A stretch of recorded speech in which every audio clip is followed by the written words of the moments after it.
Alrighty, ladies and gentlemen, good evening. Good evening. I hope everyone is doing awesome and looking forward to this wonderful webinar series. We're going to be talking about, again, secrets to mental and emotional wellness. This is a 5-week presentation. And so we're going to be going on, of course, Thursdays and Mondays at 7:30 p.m. So let's just do a few housekeeping. So first of all, if you are here tonight, why don't you introduce yourself and let us know where you are watching from so we can give you a shout out. So just if you're on in the right hand side, if you're on your computer, on the right hand side, there's a chat. If you're on your mobile device, cell phone, iPad, or anything like that, right below this video is where you will find the chat. So I want you to just let us know where you're watching from. Just give us a little shout out. We have a few people on here, and I'm going to type in so you can see me here. Welcome, everyone. Okay. So let us know. Tell us where you're watching from. Just let us know where you are watching from, everybody. So we know we got some folks on here. Give a shout out to a few people. I see Raul here, Gonzalo, Amoy, Philip, Patty, Kevin, Mario, Abdias. Good to have you. Samuel, good to have you also on here. Okay, so we have some folks locally here. Don't be shy, everyone. This is going to be interactive. So we want to make sure that we are meeting everyone. So now here's the thing. Another thing that we want to talk about is this. This is a professional presentation. Is that it's an academic program. So we are keeping it on that level. Okay. So what else can we say? If by chance you seem to the connection seems choppy, you want to check your own device. But what I'll have you to do is this. If we look like we're stuck, on the top of this video, there should be something that says connect or reconnect. You want to click that. It should be a red or green button right above your video if it goes out. Then at the bottom as well, for those who are on the computer, on the top left-hand side, there's a refresh. So those on the computer, click refresh. If you're on your mobile device, right above the video, you want to be able to click reconnect, okay? So Mario is from Florida. Good to have you, Mario. Orlando specifically. Okay, good to have you here. We have some folks from McAllen, Harlingen. What else we have here? Okay, introduce yourself, folks. It's going to be a wonderful series of presentations. Kevin said hello. Hello to you, Kevin.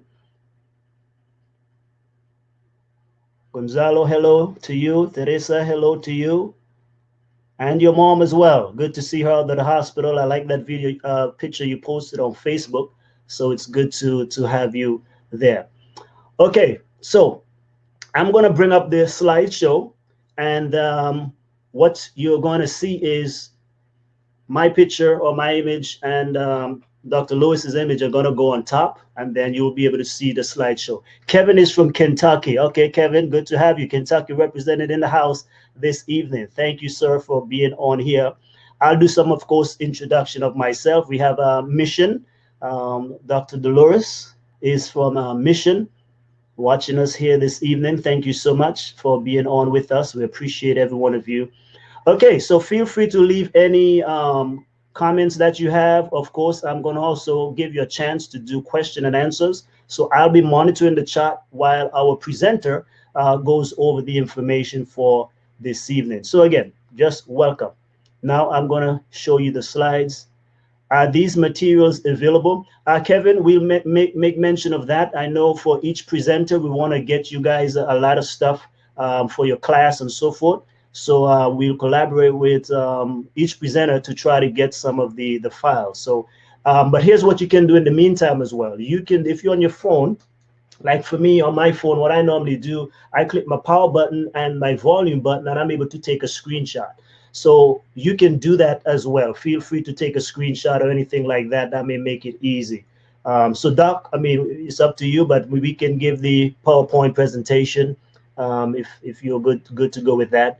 But do know that, yes, as we have more presenters, definitely we're going to be able to give some handouts at the end of the presentation. Take notes. I know for some of you who are taking classes, you need to turn in some written work. So feel free to take as much copious notes as you can. And like I said, the slides, take pictures. Okay, Mario says, is it possible for me to Is it possible for me this? Oh yes, please. Yes, you asked if you can share it on Facebook. Yes, by all means. By all means, you can share it on Facebook. It's not a problem. The slides, though, we hope that you will not share the slides themselves, because some of these are actually university presentations. So if you can, but you can share the video if you want to. You can invite other people to this presentation. That's okay. Plus, also, any screenshot that you take, of course, you can share that. But we would hope that you wouldn't do the whole entire slides, because again, these are mainly for the students that are on here. So we invite other people to be on, but primarily we want to make sure our students have some of this information specifically for them. Okay.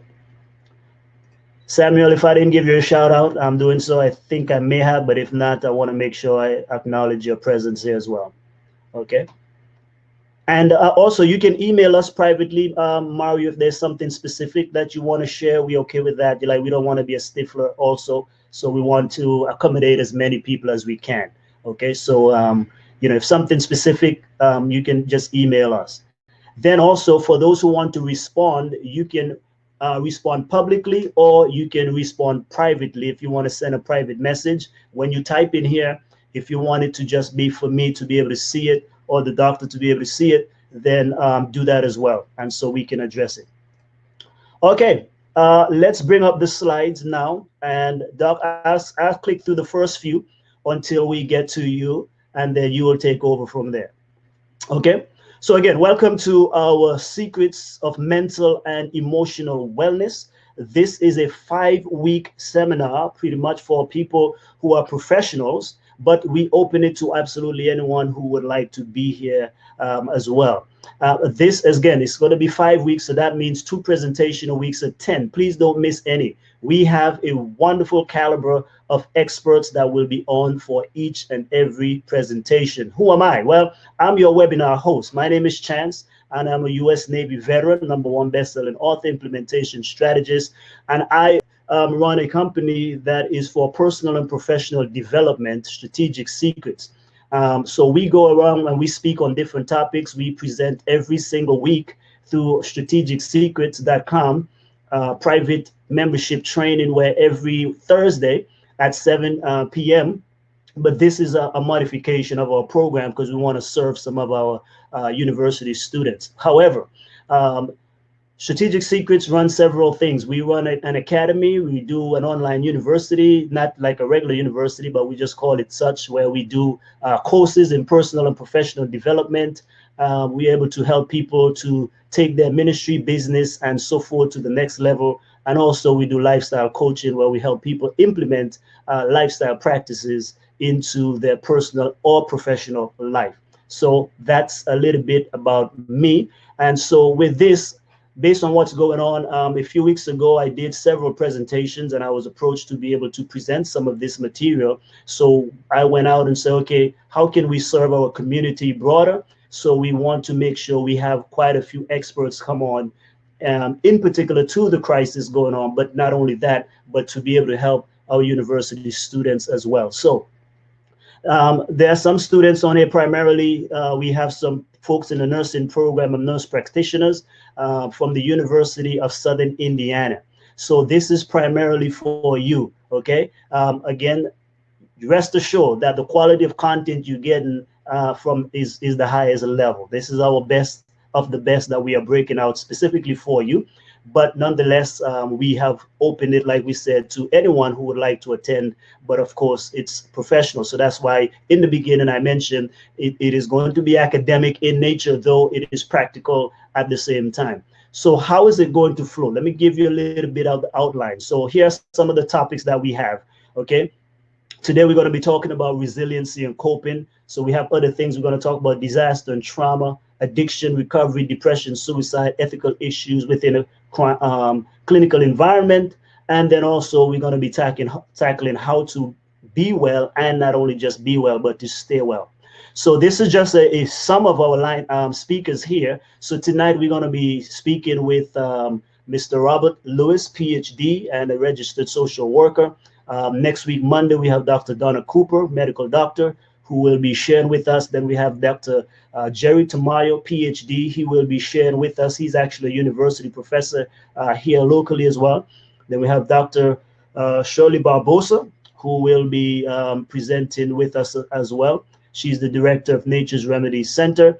Then we have Dr. Judith Fisher, PhD, a licensed psychologist. She's actually over a department at Andrews University.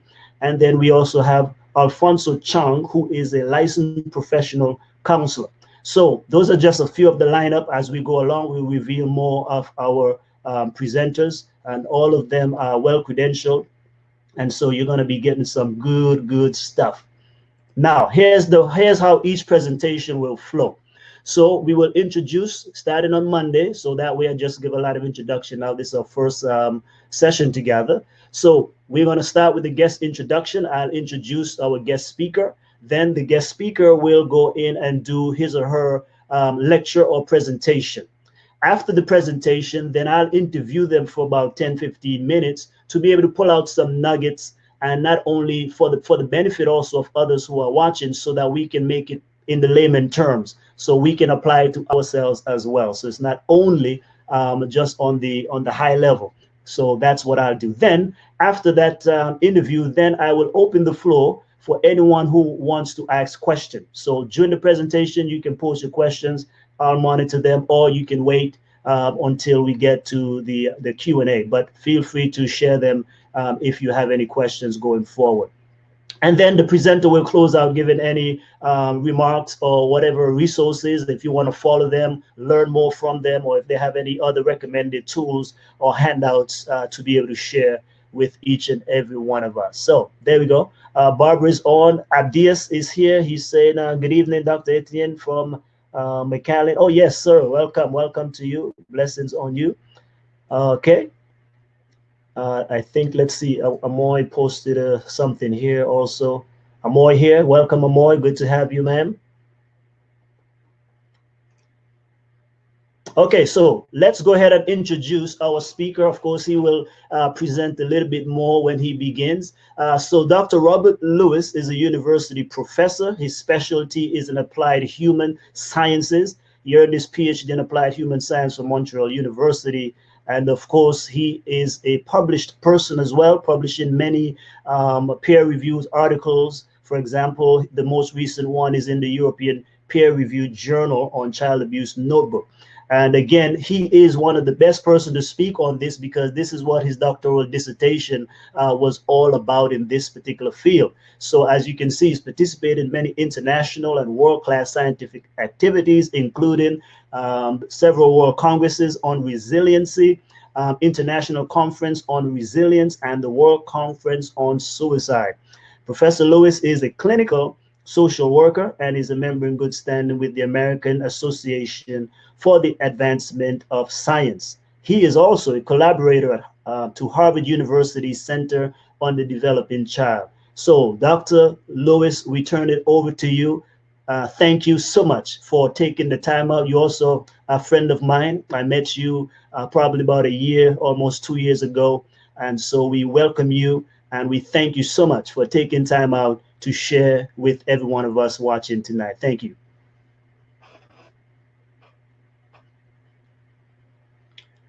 Check your mic there. We're not hearing. Let's make sure we got your mic on.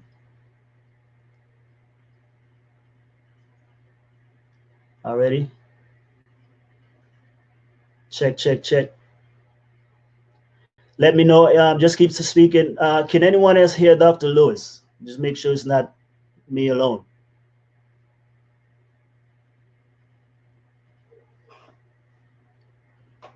Type in the chat here if you are hearing Dr. Lewis before he gets further into his presentation. Want to make sure we're good to go.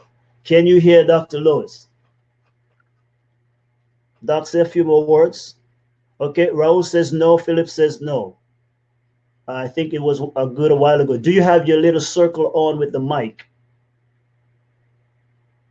Let me see here.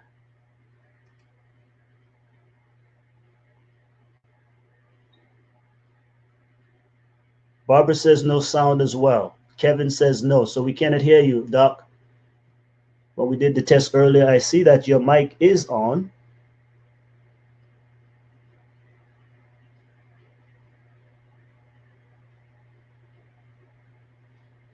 By chance, do you have anything plugged in? Do you have something else plugged in?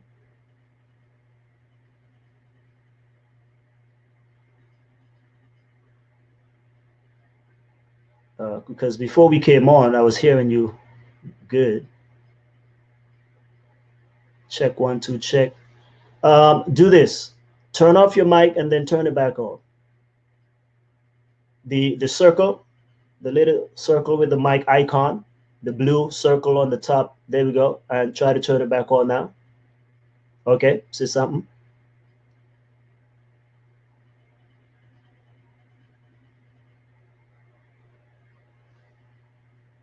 Still nothing, Doc. Wonder what's happening here. I was hearing you good earlier. So it's not just me alone. So we have viewers are saying that they're not hearing you also.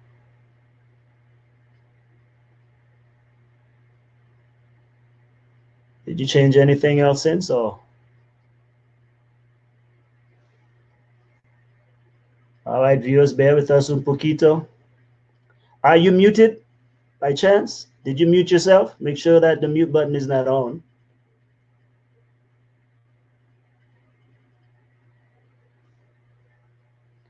Okay, press the button again, the blue icon next to the camera. Okay.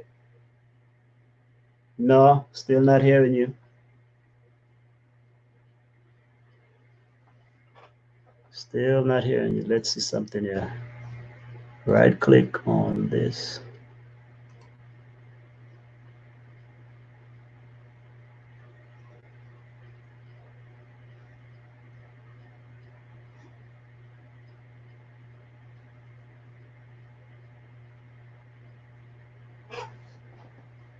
All right, folks, bear with us. Everything was fine before we came on. We did a test earlier today, and plus, just before I came on here, I made sure I could have heard perfectly.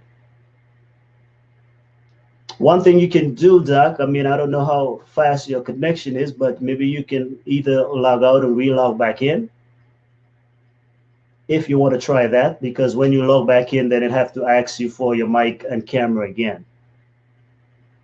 So, okay. Alrighty, folks, so he's going to log back out and log back in real quick. And so that should take care of it, hopefully.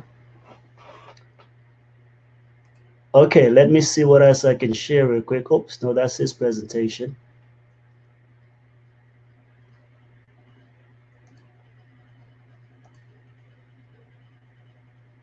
Already, he's back on already, okay.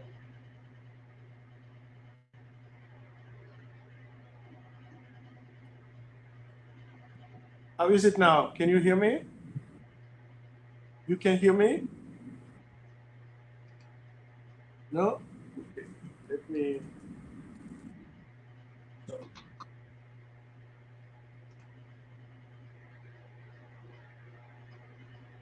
I'll try logging on. Okay, Doc, I think they're saying they can hear you. Can you hear me? Good. Okay, great. Kevin said he's here. He hears you. Gonzalo said they hear you. Mario says he hear you. Okay, good. So go right ahead. You can control the slides, and I'll monitor the chat for you. So go right ahead. Don't worry about the chat. I got the chat. Thank you. So it's a pleasure for me to be with you this afternoon. It's a great initiative, and this is the kind of initiative that is very, very, very time us because of what is happening in the world right now. This couldn't be a better time to do that. So thank you so much. I would like to also to acknowledge, to thank the other collaborators, Dr. Donna, Dr. Tamayo, Dr. Barbosa, Fisher, and Sean, for cooperate together along with. So today, the subject is resilience in the context of disaster and significant adversity. Can everyone hear me well? Can you hear me well, Dr. I'm hearing you. You can just keep close to the mic. That'd be helpful, but I'm hearing you good. Perfect. So I have to acknowledge some materials from Harvard University Center on the developing child. I collaborate with them as well. So it's a pleasure for me to be with you this afternoon. So let's go to some context before we move on to further with the presentation. So um, we know that a lot of us we face adversity sometimes in our life. Uh, it's almost inevitable for us to face some kind of adversity. We will lose loved ones. Some of us will unfortunately will be diagnosed with incurable disease. Some of us will have constant exposure to abuse, violence, rape, mistreatment, any kind of disturbance, you know, family related, community related, culture related. Uh, um, some of it, some to the point that when we are exposed to those, we are not perceived or treated or considered to be simply uh, um, witnesses, but we indeed, without us knowing it, we are the exposure has significant impact on on us emotionally, mentally, and sometimes physically. Uh, some of us will be exposed to long social distancing and isolation, especially nowadays, where we are almost as a society forced to observe some kind of social distance isolation. So let's say that some people has been or will be severely traumatized, and that's very unfortunate. Some people become so psychologically disorganized so that they will start developing behavioral problem, all kind of behavioral problem, all kind of disturbance, change of mood, mood swing. There will be uh, uh, our sleep will be disturbed sometimes because of the stress. And when we are under constant stress and anxiety, our stress hormones will stay too long in our systems. And when it's time to go to bed, when it's time for the body, for the system to go to a slow down process where the sleep hormones will take over, then the stress hormone will collide with them, and it will cause us to have all kind of nightmares and discomfort to sleep. And some of us will develop suicidal thought because we will be so overwhelmed by what's happening that we won't be able to see the light at the end of the tunnel. So some people, and this is how stress or adversity impair or us. They will cause an environmental mastery impaired, meaning that some people will have or feel difficulty in managing everyday affairs. Simply, uh, we will be confused. We won't know where to start our days. We'll feel unable to change or improve surrounding context. One of the one of the indicators of well-being is when we can, as adults or as young people, to change, to improve, or to exert some kind of influence, positive influence on our surrounding context, and by by the way that we contribute to the well-being of our surrounding context. And then some of us will be unaware of surrounding opportunities. We will be so caught up with the adversities we will become like, I don't know if some of you have seen some rat. I've worked in labs with some rat. When we put them under stress, they run all over the places. They bite their own children and stuff like that. So and sometimes we see behavior like that in human beings as well. And some people will lack a sense of control, complete sense of control over the external world. And that's when you find young people, for instance, after school, they will go into the room, they will close the door, they will seem to be very distant. And when you see signs like that, watch for them, go talk to them, because this is uh, combined with other factors, a sign of environmental mastery impairment.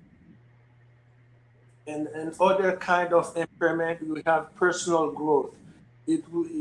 Some people will develop a sense of personal stagnation, meaning that you will be under the constant impression that you can't go anywhere. You blocked. You don't seem to find new ideas. Even the most common, the most usual aspect of your daily routine will be affected sometimes. You will drive, and you will find yourself in an exit that you never intentionally choose. Can you hear me? Is the sound still good? Yes.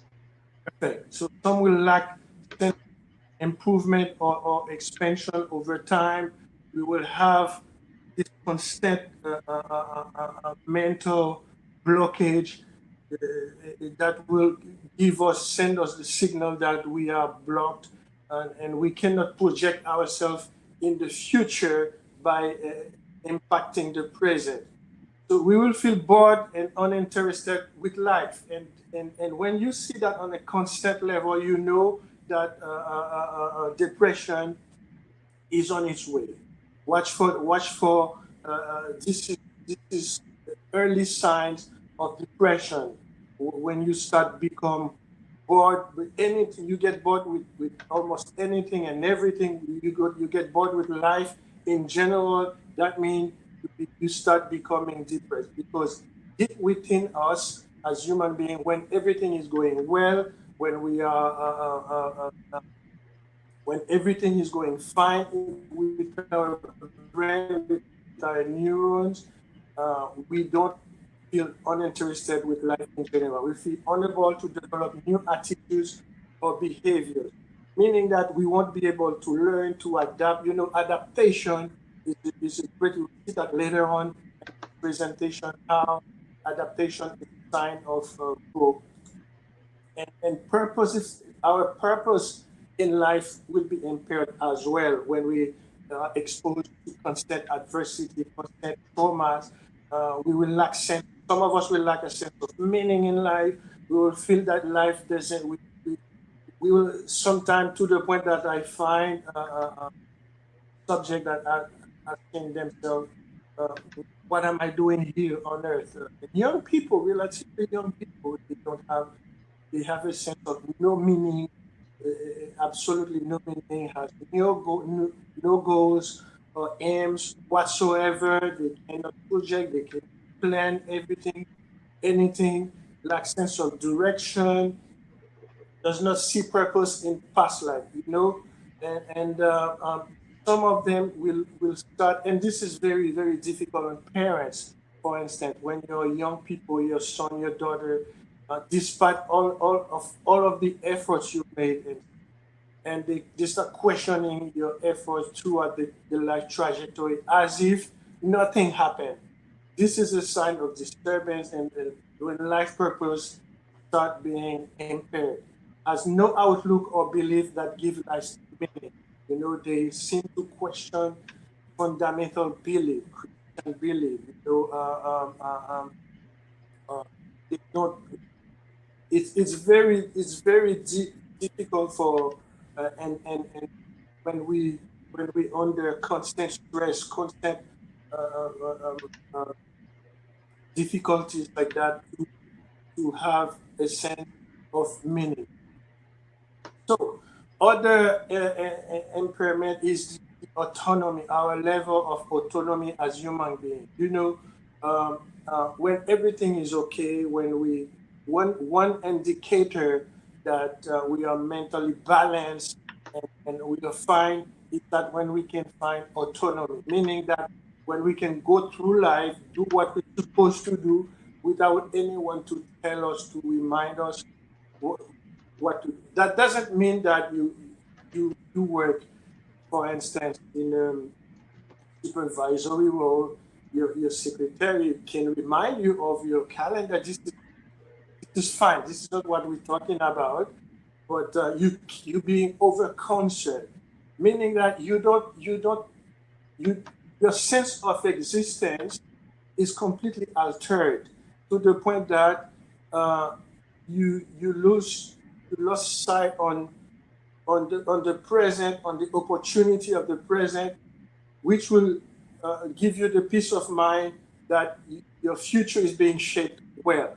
And you rely on judgment of others to make important decisions. So that's another sign of you being depressed. That you cannot take a decision for yourself. You cannot participate. That doesn't. We're not talking about when you meet with your advisors. When you call your brother or sister, when you sit down with your wife to plan together. That's not what we're talking about. Is when no matter what you do, no matter who you talk to, uh, your sense of judgment is altered. You cannot understand what's the next step to take. You conforms to social pressure to think or act in a certain way. This is where you become very fragile. Uh, this is where young people, for instance, will be victims by peer pressure because when adversity is ongoing and the pressure, the stress, the anxiety is ongoing in the family, in the community, this is where uh, they look for peer for advice and no matter you have a sense of weakness of that you're not worth so much that you rely a lot on peer pressure, on social pressure. And then what happens is often this is where substance abuse starts as a way to cope with what is happening. And some people will feel when now the self acceptance will be compared.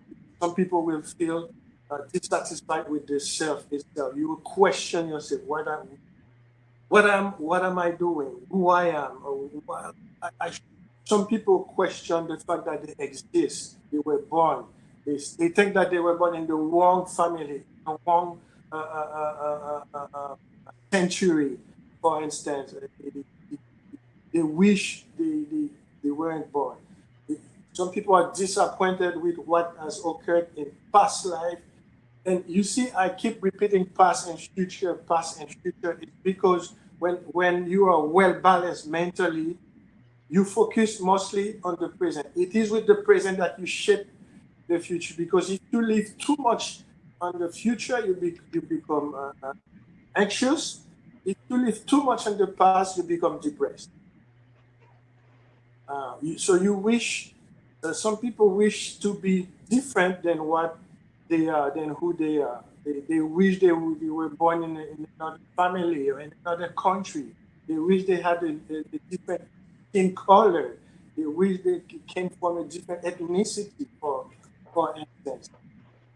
So, and other aspect of our personality that will be mentally impaired is positive relation with others. This cause a lot of disturbance in the family when some people uh, has trusting relationship with others due to the fact that they're going through significant stress, adversities, and stuff like that, you start doubting, you start questioning. Some people start putting the whole house under surveillance. This is terrible. I've seen a lot of this with in my clinical professional practice. So this is very very difficult, causes a lot of stress. Some people will find difficult to open and isolate and frustrated in interpersonal relationship. It will be so difficult to deal with people at this stage in their lives because of the stress and because of the constant presence of um, of two of stress hormones in their system. You know, stress hormones ideally they should be in our system to help us face danger. If you cross the street and a car almost hit you, the stress hormone help you to just escape, run, uh, but they were not supposed to be there all the time, including so. And then some scientists compare them to a situation where you unleash a, a tribe of dogs in the house, and everybody is on the panic. This is what happened when your stress hormones stay too long in your system. Complete disturbance, impairment of all kind of aspect of your life, and you will sometimes swear that you're okay, you fine, you think, but this is not the case. I will let you know what to do later on. So regardless of your circumstances, regardless of what you're going through, it is likely that you're wondering how to cope with stress, anxiety, and other feelings that are facing. Um, so you're wondering how to adapt with the ever-changing, uncertain nature of life. It seems like nowadays the only thing that is certain is the uncertainty, is the ups and downs, is the unexpected. Seems like we need to develop some kind of expertise with dealing with the unexpected because things are ever changing, uncertain in nature. So the good news is, and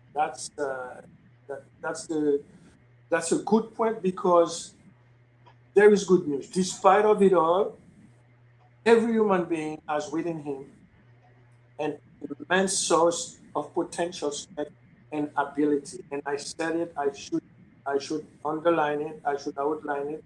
Every human being, every single human being has in himself a source of potential strength and ability. We came on it like that, we were born like that, there is no difference. I don't know what you used to think or believe. Um, um, it's it, I find some human subjects, some clients, some patients who think uh, deeply within inside of them that yes, they there's a certain ethnicity you belong to, and that's where you have within that's your potential ability. This is not the case. This situation, this reality, this human reality transcends gender, ethnicity. I don't want to talk. I don't want to mention the word race because biologically speaking, we all human being, every human being, we all 99% the same from a DNA perspective. What does that mean?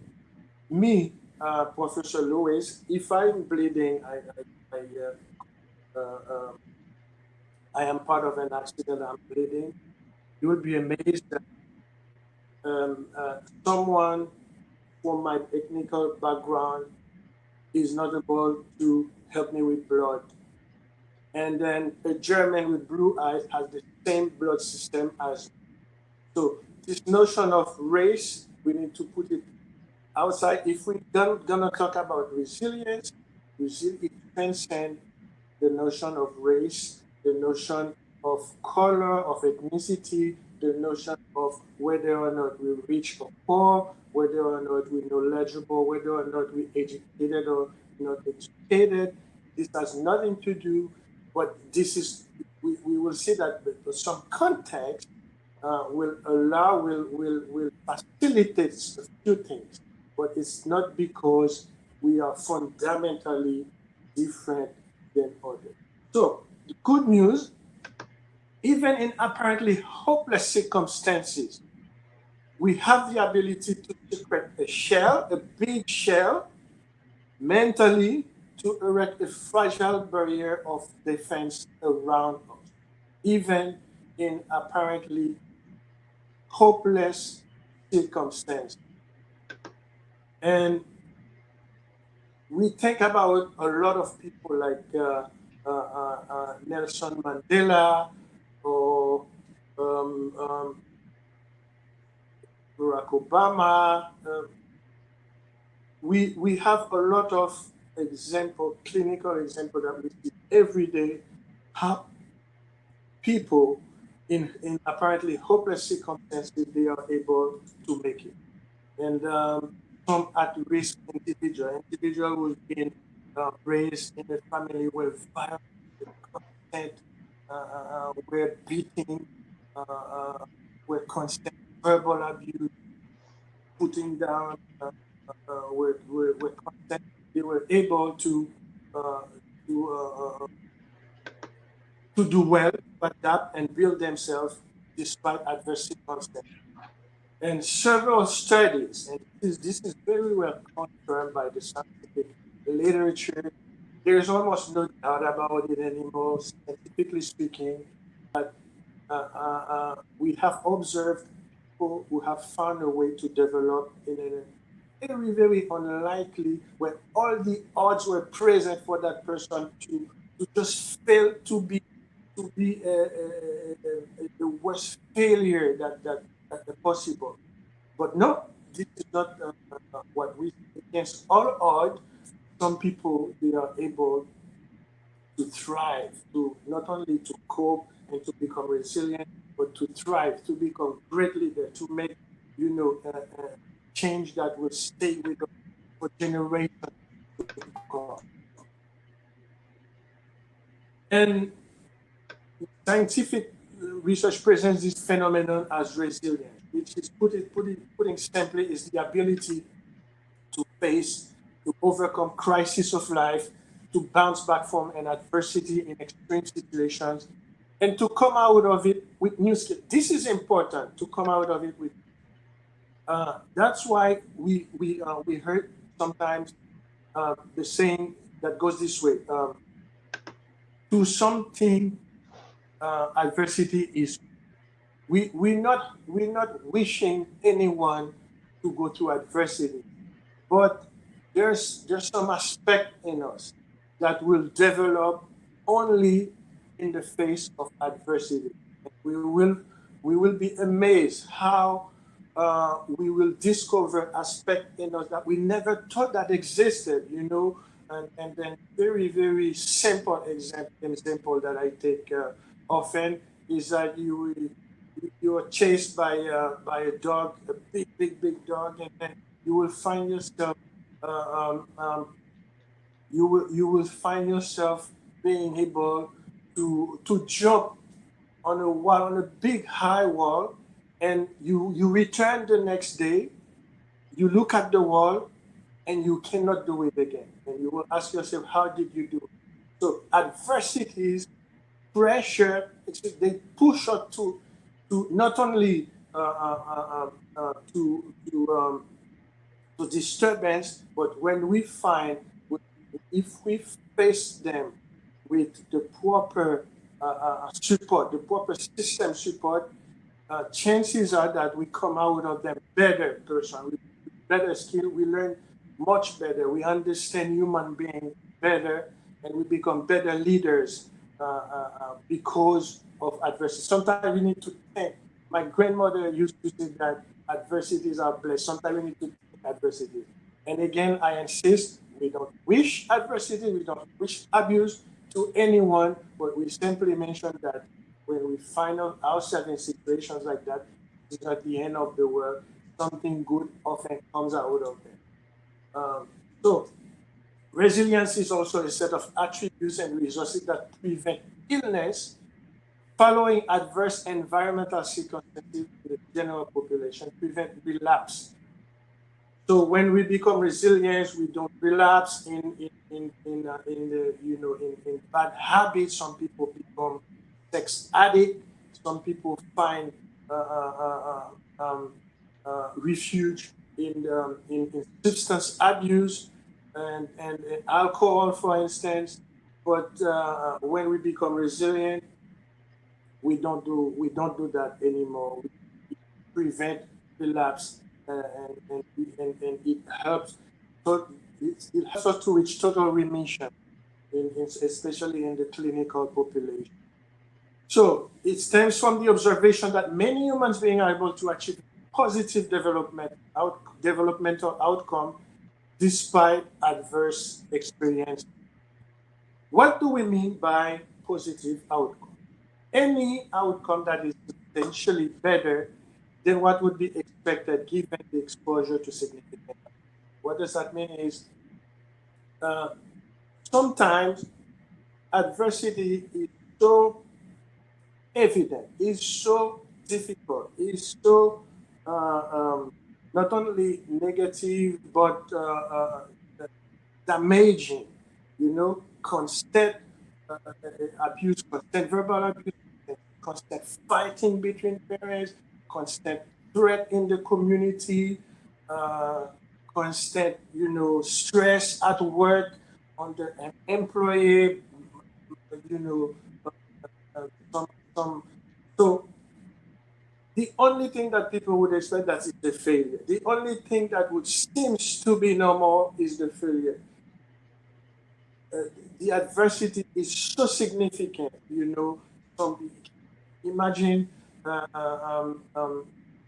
someone after an earthquake who been rescued, uh, uh, uh, and then after days of hospitalization, you realize that you lost everyone, including your home and stuff like that. So, in situation like that, what's logical is for you to just, collapse and then later on die or go to depression or go to substance abuse. But no, the outcome, there's some positive outcome that is substantially better than that what would be expected given the exposure to significant adversity. Behaviorally manifested social competence, success are also part of positive outcome. So let's look at the resilience factor itself. Um, in order to become resilient, uh, paradoxically, um, there must be the presence of adversity, trauma, uh, or difficult situation. Um, there can't be, we cannot talk about resilience without the presence of adversity. This is a paradox because resilience is good outcome, it's positive outcome, you made it despite of it all.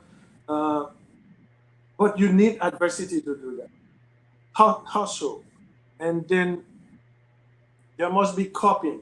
You need to cope first. Coping precedes resilience. But coping, some people, some author even confuse it with resilience. It's close to resilience, but when you cope, you're not yet resilient. You're still in the situation, but you're doing relatively well. What does to cope mean? Coping is the cognitive effort, adjustment, strategy, or even behavior that you're able to deploy in order to either master reduce, tolerate the difficult situation. That's coping. That's if ever someone asks you, someone try to confuse coping with resilience, tell them no, coping comes before resilience, but we're not yet out of trouble. We're still in the fight. We're still in the middle of the sea.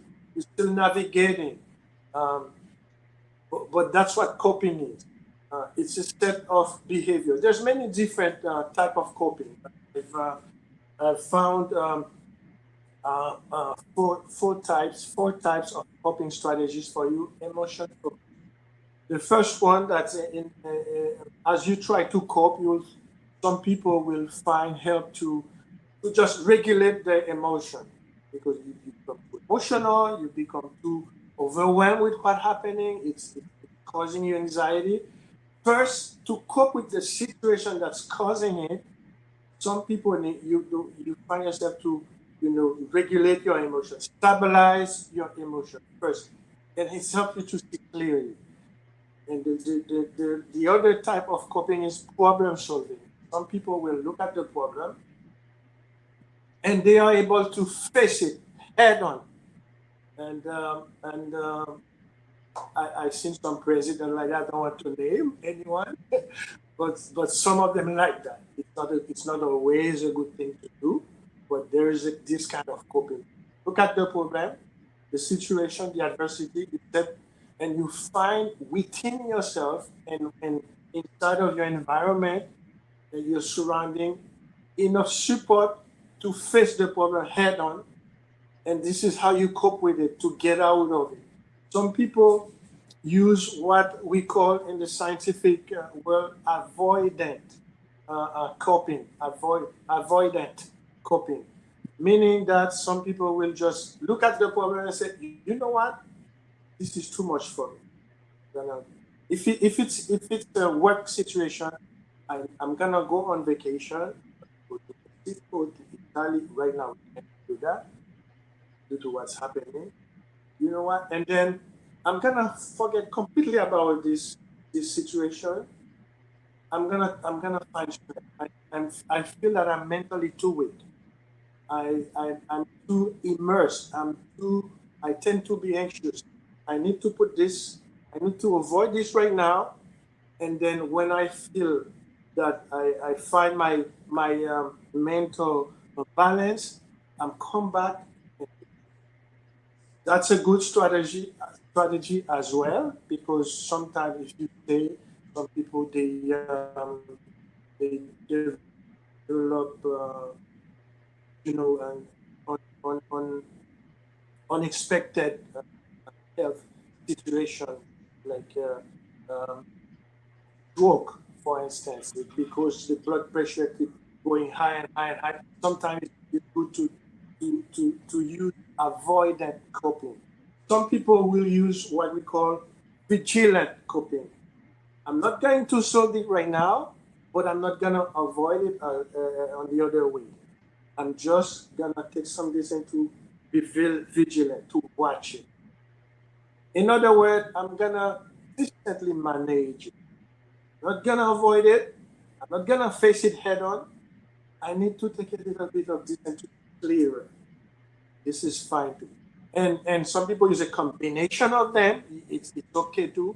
Some people choose what fits the context, the situation, the purpose better. And the term protective factor refers to something that modifies the effect of risk in a positive direction. Anything, and sometimes a coping strategy that enhance the positive effect and reduce the negative effect, this is a protective factor. That's what you look for. You look for anything, any person, any environment that lifts you up, that help you, that is positive with you, that enhance the protective factor in you.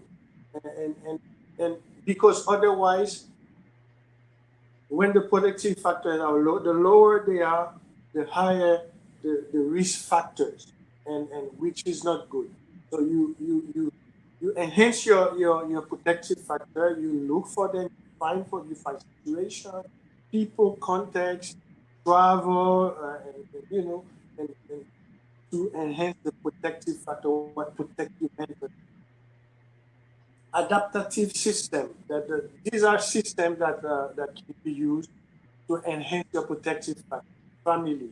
Uh, we are beings of we are social beings in our nature. Uh, uh, when we were created, the loneliness uh, first it didn't work. So uh, we are attached people, and I'm gonna tell you something today that you should not forget. Attachment.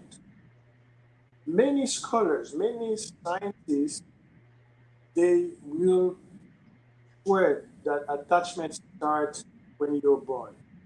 Today, I'm going to tell you that attachment starts during pregnancy. It starts um, with the child being attached, with the fetus being attached to the mother. This is where it's fed, everything. So when you're born, this kind of physical attachment uh, uh, ends, and it gives room for affection, which is called affective feeding, affective uh, uh, uh, um, uh, affective encouragement and support. So this is very, very, very important. People who are well attached uh, have a better chance to make it, to cope, to become resilient because they are more stable, they learn to trust in help from others, whereas people who are not, who didn't have the chance to receive a good attachment, they were, for example, every time they cry, they get beaten, they get abused, they associate the need for help with punishment, and they don't trust in anyone because whenever they needed help, the figure, the figure, the protective figure that was supposed to do, that was supposed to help, uh, replace that help, unfortunately, with punishment, use some verbal, physical, and people who are not well attached, they develop behavioral trust issues and and stuff like that. And also because of neuroplasticity, our brain is has a high level of plasticity. Uh, our brain is shaped by experience, by contact, to contact with others, to routines, to our support system. So it's very important that we use those kind of adaptive systems. Spirituality, religion is some of them as well. When you belong to a religious group, this can be a good support system as well. Spirituality will help you calm down, uh, find some for meaning in life.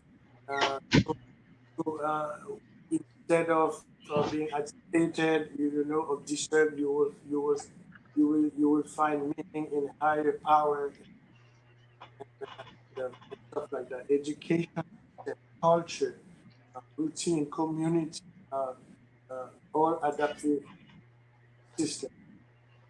So this is a short list for resilience.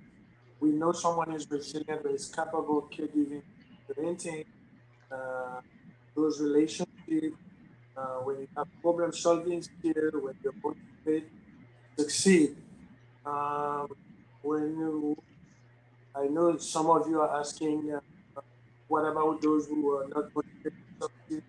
And at the end of my presentation, we will touch the aspect of success versus failure, all the precautions to take, self-efficacy, faithful belief, life has a meaning. That's people, they trust in life. They trust in God. They trust in some kind of higher power. They believe that life has meaning and that's not it. Everything that's happening, school, effective community, and effective cultural practices. So you belong to a culture. You have cultural practices. You know there is a flag. People pay allegiance to the flag. There is a certain time of the year that they have to get together. In the Asian community, the January 1st, it's a great day, it's a great time. And then July 4th, you know, for other uh, countries, and that in itself is part of what help people become resilient. So what does the short list mean? What the short list has to tell us that a basic adaptive system is important. It's important to belong to a. It's important to feel that sense of belonging, either to a family where you are highly valued. Because otherwise, what happens if we don't belong, if we don't have any link to an adaptive system? What happens? We don't develop a sense of existence.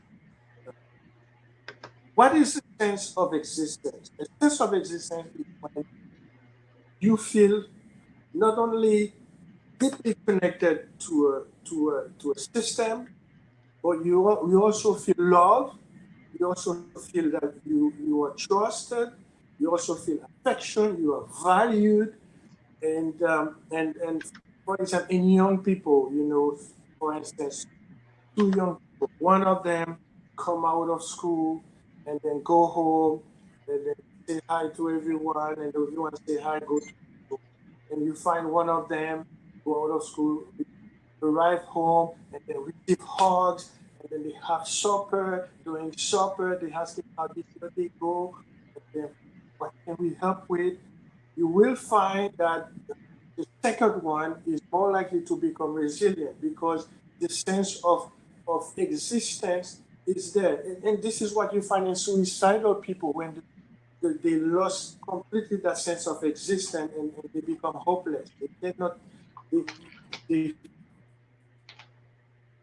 the sensation of not relying on anyone is is very, very, very strong. So strategies for positive change: risk focus, prevent, reduce risk or adversity. The more risk, the less chance to become resilient. When you reduce the risk, that's when you give it's the chances for becoming resilient are higher. This is very important. You will find some scholars, some scientists that they still believe that in order to become resilient, you have to completely stop the adversity. It's important to stop the adversity first, and then you can make your way to cope with the threat. This is not the case if you have to wait for the adversity to stop first. Then it means suicide for some people. It means substance abuse for others. It means all kind of addiction for other people. And asset focus, increase resources or access to resources. Sometimes what causes adversity, what causes trauma and difficulty is when you lack that sense that asset will be present. You have, and this causes a lot of stress. The perspective that you will lack asset. It causes a lot of stress. Process focus, restore the power of human adaptive system. What are adaptive systems? Your sense of belonging, your sense of existence, your attachment, the being valued, recognize your strength, recognize your efforts versus putting blame on you all the time, telling you that you could have done this, you're not like your dad, you're not like your cousin, all right, all kind of blame like that. Uh, so when is resilience completely activated? This is a great question. This was part of my thesis, and I was glad to bring that as a knowledge within the resilience community, scientific community.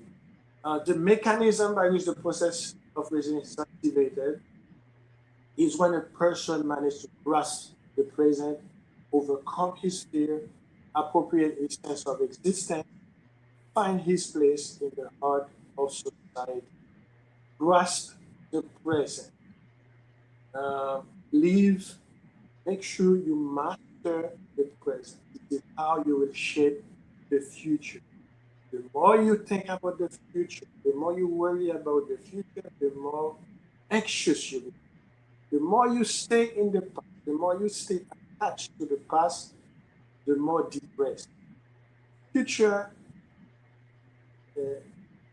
anxiety, the past depression, the present. The present is the only dimension of time on which you have power. You can exert any influence whatsoever. You cannot, in order to shape the future, you cannot exert any kind of power on the future if you don't go through the present. The present is that passage, is that road that you have to take. You have to master. Find your peace of mind. Find your calm. Deal with the present one piece at a time. Break it down and deal with it. This is how you're gonna shape the future, and this is how you're gonna claim victory over your past, no matter what this past looks like. Overcome your fear. Fear is what keeps us um, depressed. Fear is what when we talk about fear, we talk about different kind of fear, including the fear of succeeding. Um, so you ask, what success is nice, a great thing to have to long for. Why should we fear success? Believe it or not, some people develop fear for for, um, for for success. You know why? Because most likely because of the support system of the environment. If in your environment no one has succeeded, if you come from Ghana, for example, no one has succeeded, you will try.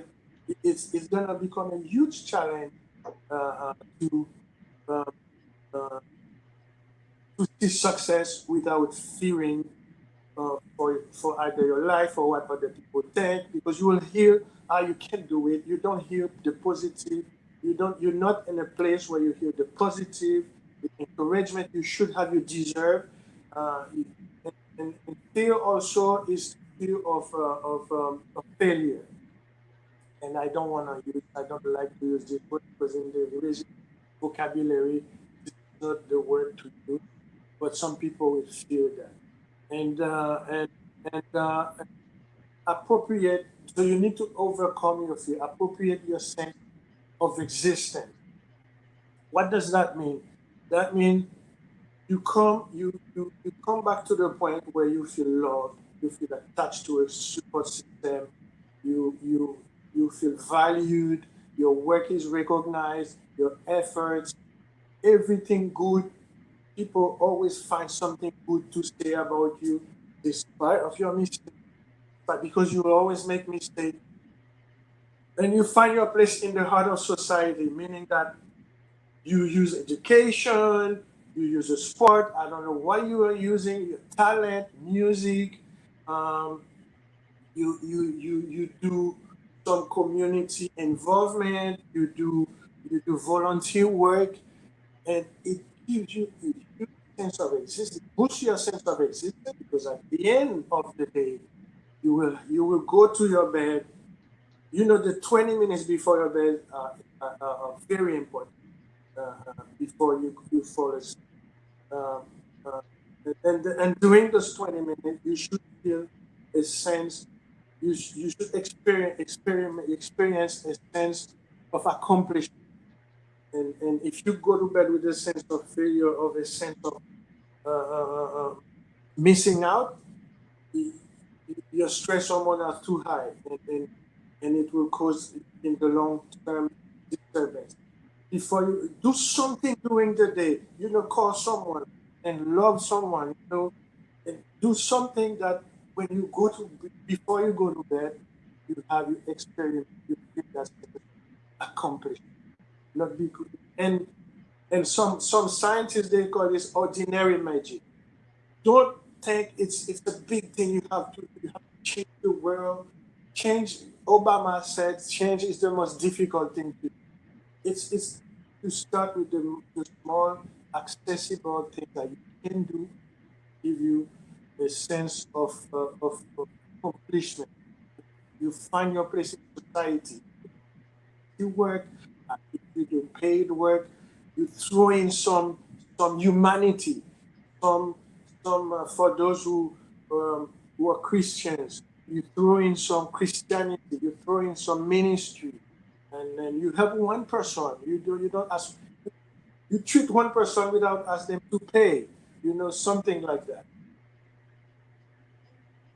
And now we have seen the the um, the impairment. Here we can see when resilience is activated, what was impaired become now at the optimal level. So the environment, in your environment, you have a sense of mastery and competence versus a sense of being unable, being incapable. You have a sense of control. You are able to create or choose contexts that are suitable for you, and you have a sense of need and value. On a personal growth, instead of being impaired, now you reach an optimal level. You have a feeling of continued development. You see yourself as growing, as expanding, as taking your place, as having your place in the community. You open to new experiences. You don't interpret it comment or criticism as you don't take them personal. You realize you under that constant impression that you are realizing your potential, your dream. You see improvement in yourself. On a personal growth, we need to remember that health should not viewed as the absence of disease or the presence of as the absence of disease, but as the presence of wellness in a biopsychosocial perspective. What does that mean is that uh, body, mind, and soul, you're doing well on a personal level. Uh, and your purpose of life, instead of being impaired, as we've seen previously, it has reached an optimal level where you are in life, and you feel there is meaning to present life. You hope to live. You have aims and objectives for living. So your autonomy has experienced boost as well. Self-determined and independent, able to resist social pressure. You're not likely to use abuse or addiction. Your behavior can be regulated from within, and then you on a self-acceptance level also, you have a positive attitude toward yourself, and that's very important because when it impaired, you find people who cut themselves to in a desperate way to try for attention. So you accept what others say good. When others point out good and bad qualities in you, you're more likely to accept them and to turn them into positive outcomes. Positive relation with relations with others is also a great uh, uh, you develop positive relations with others when you become the resilience is activated. So in conclusion, adversity as well as resilience can be the result of the individual, the environment, or the family, the community in general. So, in order to become resilient, to overcome adversity, to make it, to thrive, uh, we need to make sure that on an individual level, uh, um, we understand what we're going through, we understand our strength, our weakness, we understand risk factor versus protective factor, as I mentioned. You can have a copy of this slide if you want to keep them with you. So right now, one thing that we should be careful with is social distance. Social distance. Um, I don't know why they call it social distance because this is what used to happen under the past circumstances where we the world was a different place. Now we understand that it must, we need it, but it's not enough. If we practice social distance along that, what does that mean is that we become distant from the very systems that help us to deal with the problem. We try to take distance. We try to adopt social distancing to deal with the problem, but practicing social distancing is likely to not to help. But we need to practice it. It's important. It's very important, but it's not enough.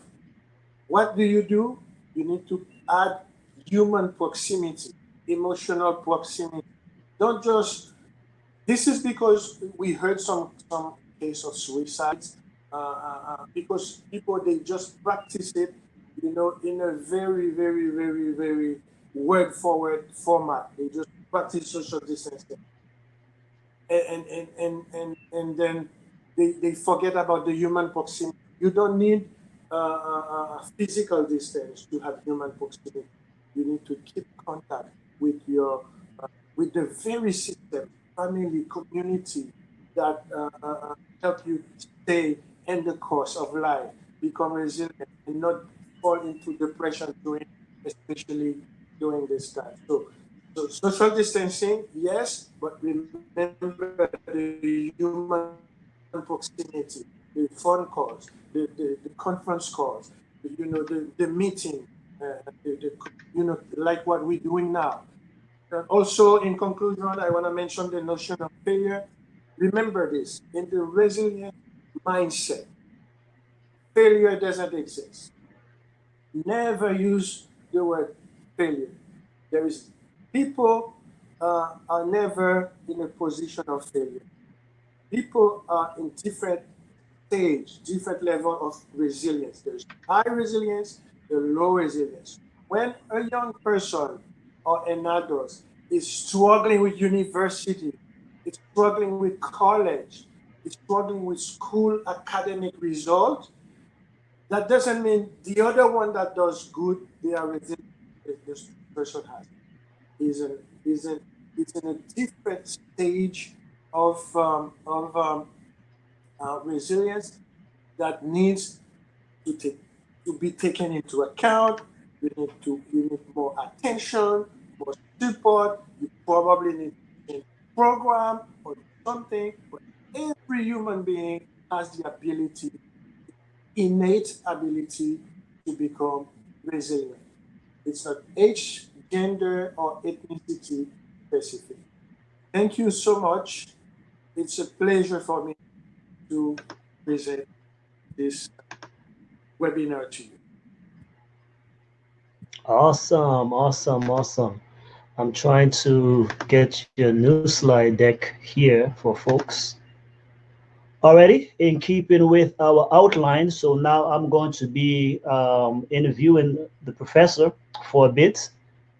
Then those of you who have questions, you can feel free to, of course, go ahead and share them right here. So, Doc, let me see if I can, or if you'd like, if you have it, the slides on your computer, you can go ahead and upload them in the section that's on the slides. I have some here, but those include every single thing. We just would like to have them have your particular slide. If not, we email them to you folks. Already. So thank you, Professor Lewis. I appreciate it. I learned a whole lot, and I was following along with your slide deck here as well. So I do have a few things I'd like to ask because again, we do have, in addition to professionals on here and students in the nursing program and those in the nurse practitioners track. So I would like to be able to have everybody have a little piece of the action. So again, any questions at all, students or whomever, make sure that you post them here. You see a new comment just came in from Gonzalo here. Let's see what he's saying here. I get the message, resilience in the face of adversity. That's what it's all about. That's what it's all about. So now let's try to make some application here. So Doc, can you hear me good, by the way? Awesome. So, how can people find inner resilience, right? So, as you said, you give all of these things because I'm particular. I like the latter part where you talk about personal growth and especially autonomy and environment. Those three I can super relate to. So, but how can they dig from within though? Because sometimes, people are not like the athletes, for example, they organize the environment, like they're able to hack as a growth hack their environments and do these things to keep themselves in a peak mental state and performance. But we know that there's just something with the inner drive from within people. How can we pull out from within, from deep within, that resiliency that is necessary to deal with issues, challenges, stress, whatever it may be?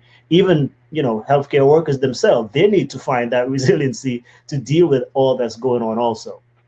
Hmm, very good question. Thank you very much.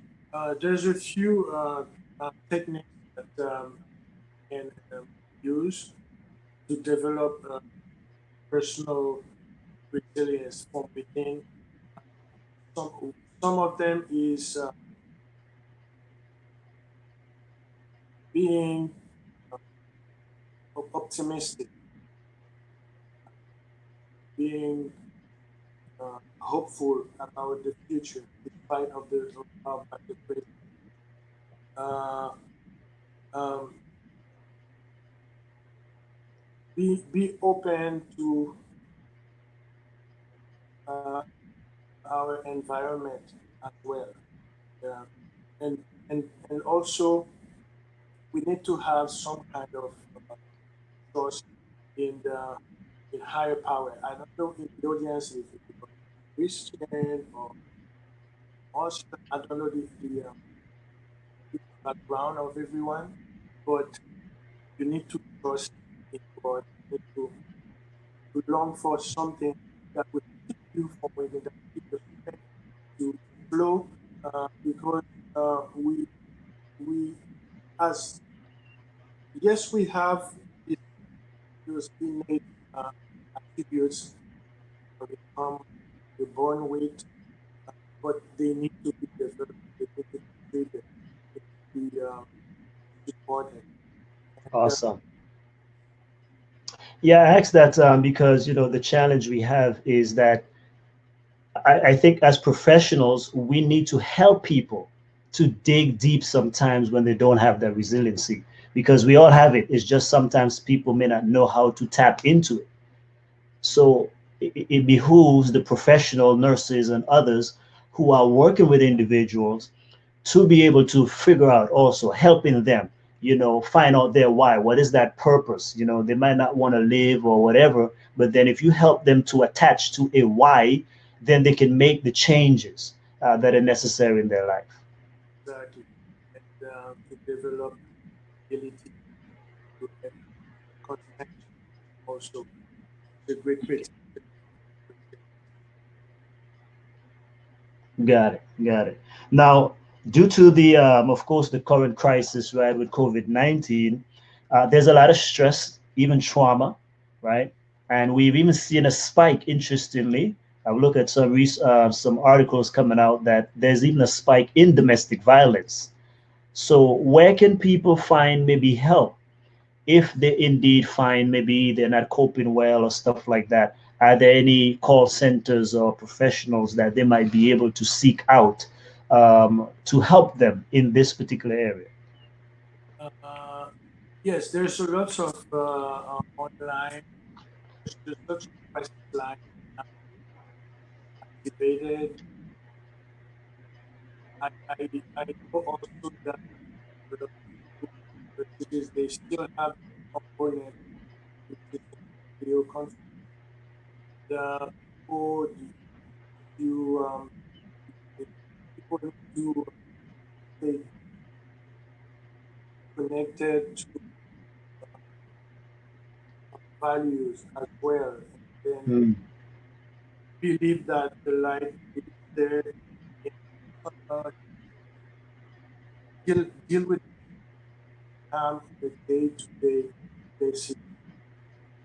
I know for those who develop suicidal ideations, we find them often Okay. with the uh, instead of taking the finding productive, happy, learn to, you know, a lot of cook together, not things together, go and read together. If if you buy books, so you have for so you have you don't want it to keep it. Yeah, and I would say, hey, keep watching these two. These help because actually one of the presentation on one of the nights will be about suicide and suicide ideations. So we have someone that will be speaking specifically to those type of issues. Exactly. So keep, you know, I mentioned during the presentation use for system, faith, church, and stuff like that. Keep contacts with them, keep members, and some organization. One thing that is being developed now is they're making videos to reach out to say, hey, members, about you, uh, workplace, they're doing that videos for clients, patients, hey, be a patient, be a patient, you know, that the main thing behind it is this sense of belonging, attachment to not to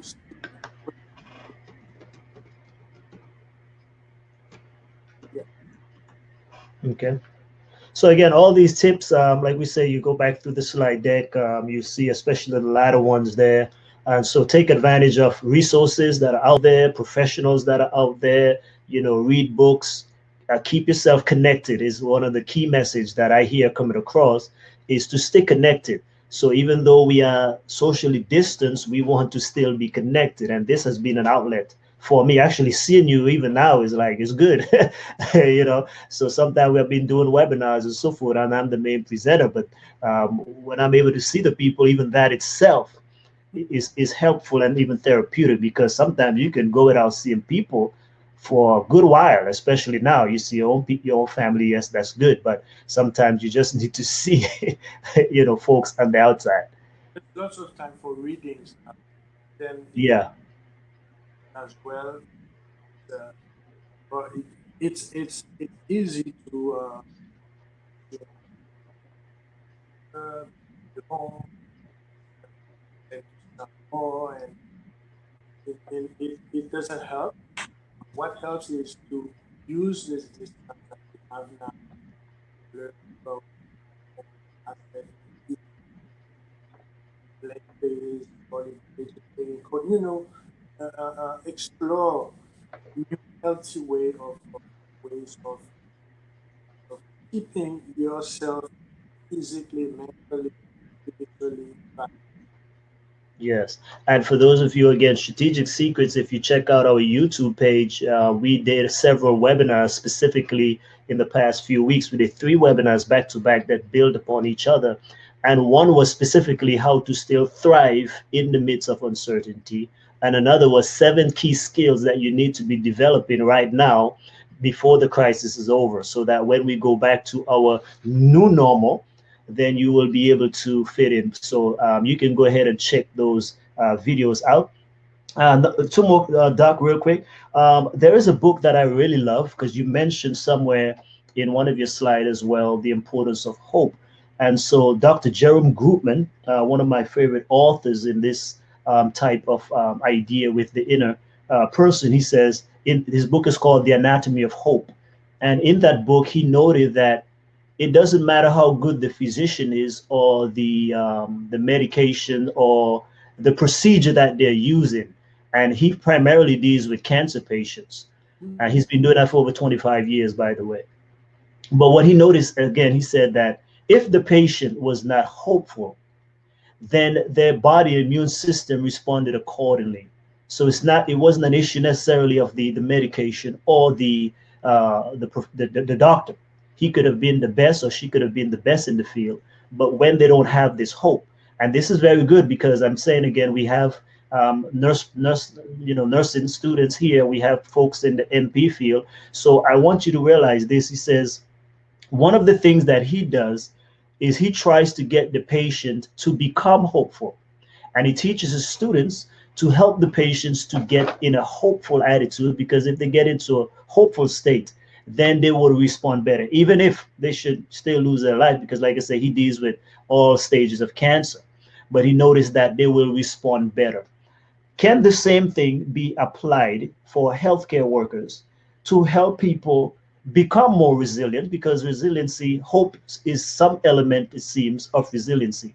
So, what can the professional do? The nurse practitioner, the physician assistants, anyone in the healthcare field, when they're dealing with people who may not seem to be resilient, what can they do to help the patient become resilient?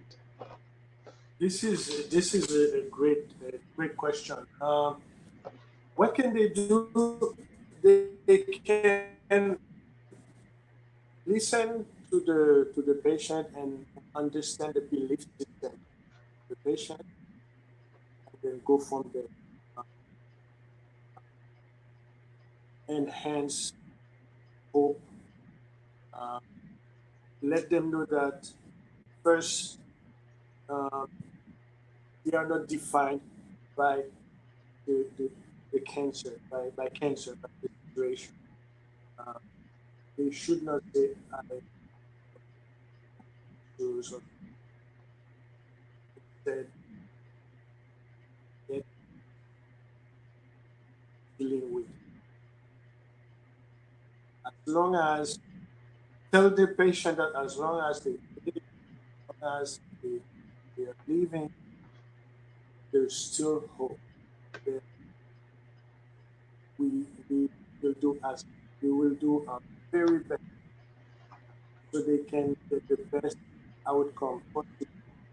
To trust in the belief system, God, and trust well to do the best that they can. They should also, what helps clinically is to help the patient realize that they are part of a big family called the human family, humankind, and they have, no matter how their life has been, they have brought their contribution to that family somehow in life trajectory. This is very helpful when someone is under, when someone is hospitalized Yeah. that they brought their contribution as. And so again, basically what he's saying is that again, I'm trying to make sure I get it too, right? Is you're not defined. I think Gonzalo said that my goal now it will be to find the best in the worst of situation and grow. So you are not defined by the circumstance. As long as you are breathing, as it were, you there's still hope, and we can maximize. Now, of course, like we say, everybody is not always there because you talk about the importance of optimism, and some people are by also nature it seems to be pessimistic. By the way, this is an encouragement as well to you if you are also, because sometimes we overlook the fact that professionals deal with this also. Many professionals, after a while, you can hit a wall. Many professionals after a while lose hope, and some of you who might be in this program, you might be thinking, well, you might have felt like you discouraged with your program. You might fail a test, and then the test becomes your defining moment. I can't get this through, I will never get this done. So students here, professionals in your program, you need to also exhibit resiliency, and you need to apply these principles to your own life as well so you can stay up to par, but also reach those stretch goals that you have. Finishing your program doesn't matter how long it takes. The fact is that you set a goal, you set a commitment to yourself, to your family, that you will finish this degree program. So you want to make sure that you feed your resiliency with your environment, personal stuff you talked about, and automating it so that way it happens on the clock. You wake up, you have a schedule. This is what you do first thing in the morning. Feed your mind, feed your body. After you've done that, now you can be able to go out, you review your goals, and you do that kind of stuff. So that way you can finish this program with flying colors, not like, oh man, thank goodness that program is done. You want to finish on a high note if possible. Of course, I know it's better to finish than not. But I'm just saying, because for me as a professional as well, I'm responsible in several areas, but sometimes, like I said, I have to also preach to myself. So the point is that this does not only apply, because we've done interviews, Doc, with professionals also suffering from suicide, from these ideations. So no one is technically immune. So don't take this to be, oh, this is for me so I can do for them. This is for you to do for you too. Alrighty. Any Resilient. last words on that, Doc? And then we'll open it floor for a few questions here.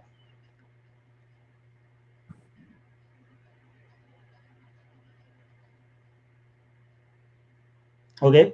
Any questions, folks? If you have any questions for Professor Lewis, let's make sure that we have them here. Mario says, Dr. Robert, it's Mario. I have to go to work in the hospital as an IT support tech. Because of social distancing rule, am I what's that? Am I within my rights to ask my boss to work without a partner like we normally do? Keep in mind that I'm a vet in this industry. I can perform the job without the help of someone else. I think, can you see the questions as well? It's the very first one on the top here. Let me broadcast it on the screen so others can read it, and maybe if you can see it a little bit bigger. 1 second, Mario. Let's see right here. Okay, so there it goes.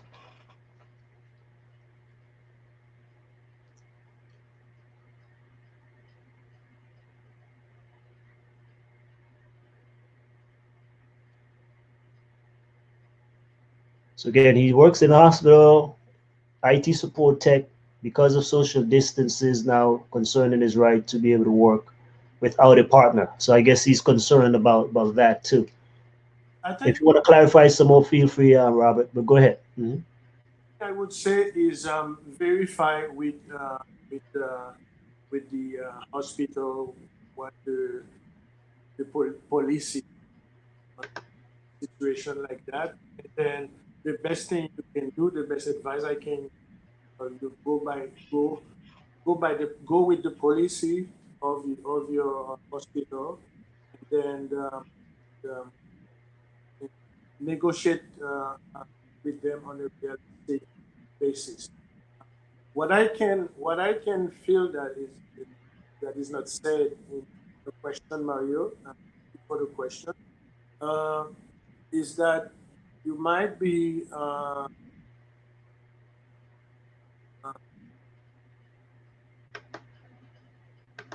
concerned that uh, working without a partner would be the problem.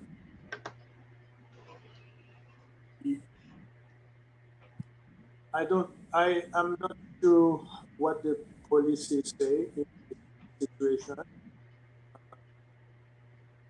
but Okay. do your best to keep a good human proximity, not physical proximity, but human proximity with everyone. With Okay. So kind. Mario, what I'm gathering here, again, he's pretty much saying that, check the policy. It's always good to be familiar with the policy. One of the things I would recommend is never hurt to ask either way, right? So if you've been a good employee, sometimes we have not because we ask not. So hey, if you really feel within your spirit and your heart that you really need to um, do that, then go ahead and ask, right? There's nothing in asking, and we can probably put it in a professional way as well. Hey, due to social distance and all these different things, I think it might be best in a professional judgment to be able to do what you need to do. So I would say go ahead and ask. There's no thing in ask, but if the policy is already there, then hey, you just understand what the policy is. Next question. Okay, he says here he's worried about getting too close. I will do my best to protect myself while abiding by the hospital's policy. Yes, Exactly. Protection, protection, and protection. That and I think that's very balanced. I really think that's a balanced way to look at it, brother. exactly. Congrats, Mario. It's a very good way to. Let's take another one. This one is coming from Raul. He says, what about patients who are diagnosed with PTSD? What is the relationship with resilience? And if this is a failure of resilience, how do you purpose, how do you propose that we as providers work or help the individuals? Good question. Very, very good question. Uh, uh, First, a patient with PTSD is this is not we're not facing a case of resilience failure. Uh, we This is a complex situation where we need to uh, uh, provide all the supports that we can on a professional level, on a clinical level, on environmental level. When I say environmental level, I mean the social affective environment, family, the community.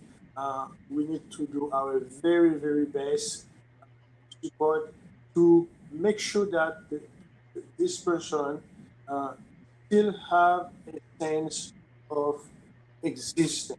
This is the worst thing that can happen with a post-traumatic in a post-traumatic stress disorder situation uh, is the fact that the person is not understood, not heard, not valued, and and and and this is terrible, given the fact that uh, we people in situations like that often 9 out of 10 times is because they trusted in giving their life and not putting any reserve on their own life to help others, to protect others, to help the country. This is the belief that the mindset that was behind. We need to always remind ourselves the mindset, the motivation that was behind the situation, before the post-traumatic stress disorder. Unfortunately, we find people like that, family completely misunderstood. They are seen sometimes as a burden versus as pride, as a price, uh, the price that is paid for life, for freedom, for all kind of situation. So resilience in a situation like that would mean completely reducing the risk factors that that you need to decrease a situation like that. What does that mean? What are the risk factors? Risk factors are, uh, um, let me put it another way, enhancing the protective factors. What are the protective factors? Protective factors in situations like that are often um, uh, um, being heard, being loved, almost unconditional love. Uh, uh, Value every little effort on an everyday basis. The fact that we eat together, appreciate that. Your presence is a big positive impact, and this alone, this alone, uh, uh, when you add other kind of professional cognitive uh, behavioral therapy, change of perspective. Sometimes we take to control certain type of the problem. Um, but the combination of and cognitive behavioral approach therapy, changing perspective, That's views will help a lot. That's a very good question, Raul, because it resonates with me as well. I'm a military veteran, so I know this. Though you might want to check this out again. Of course, you guys are in the trenches. However, I am aware that for many veterans, they have coaches.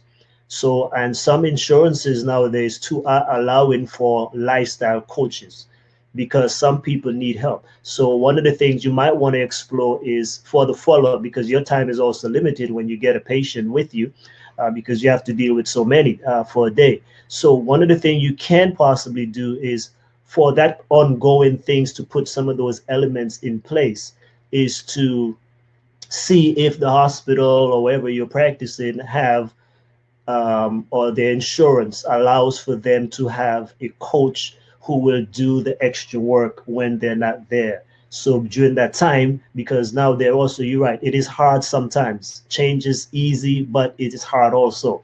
Some people have more issues to deal with and they need extra help. So finding a coach who can come alongside them, because now they're journeying with them, whereas the physician, the nurses can only have a certain amount of time. So explore that and see if that could be something. Not only that, but there's also several apps that people can download. I even have a few on my phone here. So, I mean, again, I don't know how much because you can advise people because I know you have to deal with some issues of what you can and what you cannot say. But I know again, these are all veterans. I'm a veteran, so there's many different apps. So, for example, he talks about cognitive behavioral therapy. There's stuff for that. There is app for people dealing with PTSD. One is CBTI Coach. There's one for exercising. There's one for sleeping. And so all of these are free apps that they can download from, I think it's if you go to the veteran website, they can be able to download that. And I'm sure for those who are not veterans, there's some things along those lines as well. Because, but what you do is I think resiliency is also, some people say some things, Doc, are caught rather than taught, Hmm? meaning that sometimes you cannot teach it to them, but by modeling it, they will catch it. So if you are resilient and you come in the room, I know for me personally, I have one or two physicians, man, I love being in their presence because when I go there, they are always upbeat, they're always positive, optimistic, and it is catching. So even if you feel a little bit uncomfortable, as you're saying, you might, know that you have a certain diagnosis or whatever the case is. But when the nurses are upbeat, nurses are happy, you leave the place feeling happy and hopeful. So though you might only be able to counsel them to a certain degree, but yet using these principles of human motivation and performance strategies, you can motivate people without them knowing that you're actually motivating them. But one of the best ways is to be optimistic, come with fire, come with energy to your work, look like you love it. Because if you come in the room with your head down and I'm a patient and you look depressed and discouraged, I'm going to be depressed and discouraged, wondering what my result is. So all of those are kind of, some strategies on the motivation side, because we help people with lifestyle changes also. Our non-verbal as professional talks sometimes louder and have high impact on our patients. Okay. So before you give any resources, Doc, I'll follow up. Okay. Any other questions, folks? We got about 4 more minutes here. Any other questions? Okay. I think Mario is good. Mario is satisfied with his question there. Raul, was that sufficient on there? Need to elaborate some more? Give a shout out too. I don't know how to pronounce this name, Hector.